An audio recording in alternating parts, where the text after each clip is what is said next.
Minasan, konnichiwa. Jumpa lagi dalam pembelajaran daring bahasa Jepang. Semoga kalian semua dalam keadaan sehat walafiat. Sebelum pelajaran kita mulai, kita berdoa dulu sesuai dengan agama dan kepercayaan masing-masing. Materi pembelajaran kita hari ini judulnya Kyushitsu no Naka. Tadi dalam kelas. Nanti kita akan belajar tentang pola kalimat yang baru.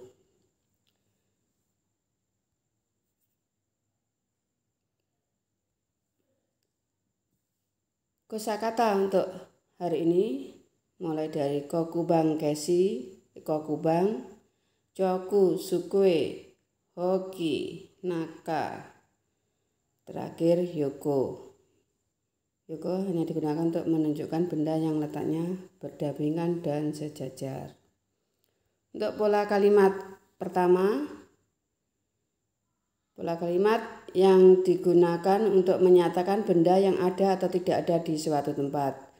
Perhatikan, akhir atau titik kalimat yang akan kita pelajari adalah arimas dan arimasen. Arimas itu artinya ada, arimasen tidak ada. Pola kalimat pertama tadi, pola kalimat untuk menyatakan benda yang ada atau tidak ada di suatu tempat. Polanya kata benda diisi tempat, partikel ni. Kemudian kata benda diisi benda berakhir dengan ga arimas atau arimasen.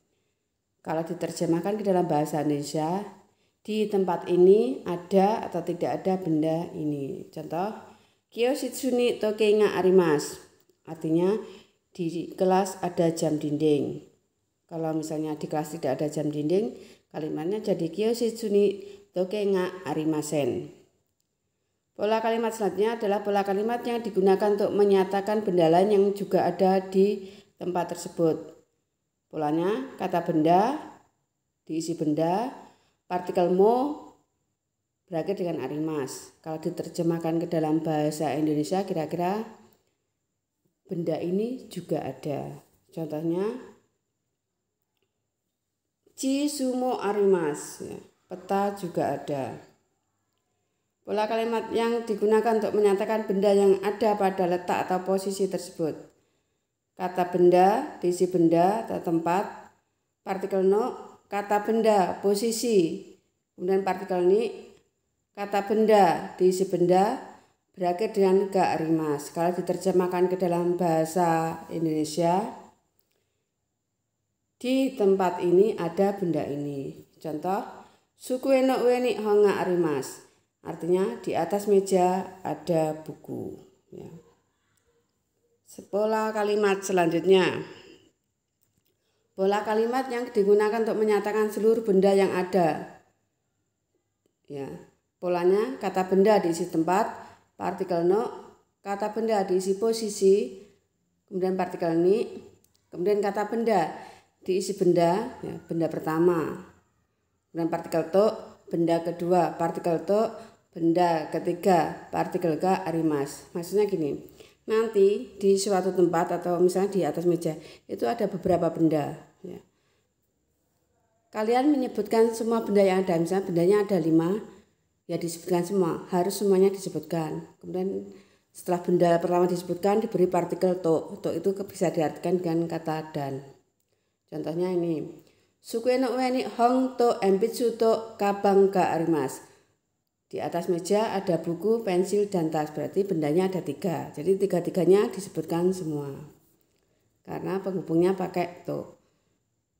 Pola kalimat kelima atau terakhir. Pola kalimat yang digunakan untuk menyatakan 2 atau 3 benda wakil dari benda-benda yang ada. Berarti di atas meja atau di tempat itu ada beberapa benda. Ya.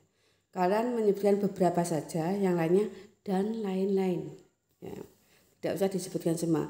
Kalau tadi penghubungnya to, semua benda yang ada disebutkan, ya, berakhir dengan ga arimas.